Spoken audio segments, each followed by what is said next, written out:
Et aussi que deviennent les accords signés récemment ou il y a quelques mois entre la RDC via le président de la République avec le Rwanda, d'autant plus qu'il est avéré que ce pays est en train de nous agresser. Qu'est-ce qu'on fait? On Alors, continue?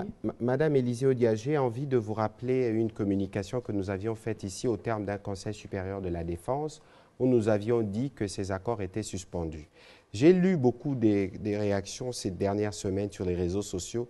Il n'y a aucun accord qui n'a été conclu par la République qui ne le soit pas de manière transparente.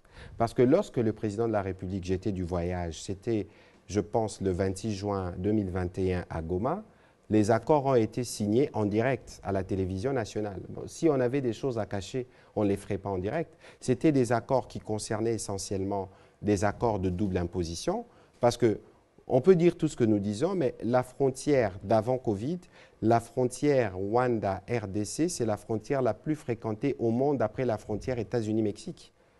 À peu près 60 000 à l'époque où les choses étaient normales, avant Covid, malgré qu'on a toujours eu des rapports difficiles avec le Rwanda, mais les populations ont toujours commercé. Donc, nous, les gouvernements, on était censés faciliter.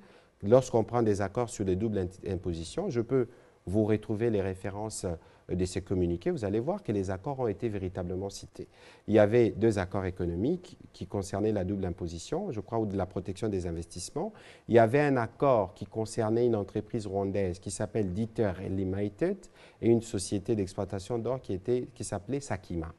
Mais nous avons décidé de tout suspendre parce que nous considérons que nous ne pouvons pas parler d'économie lorsque, au plan sécuritaire, nous ne nous entendons pas. Et donc, il faut mettre fin à cette fausse polémique. Il n'y a pas d'accord secret qui a été conclu avec le Rwanda d'aucune manière. Et du reste, les vidéos sont disponibles.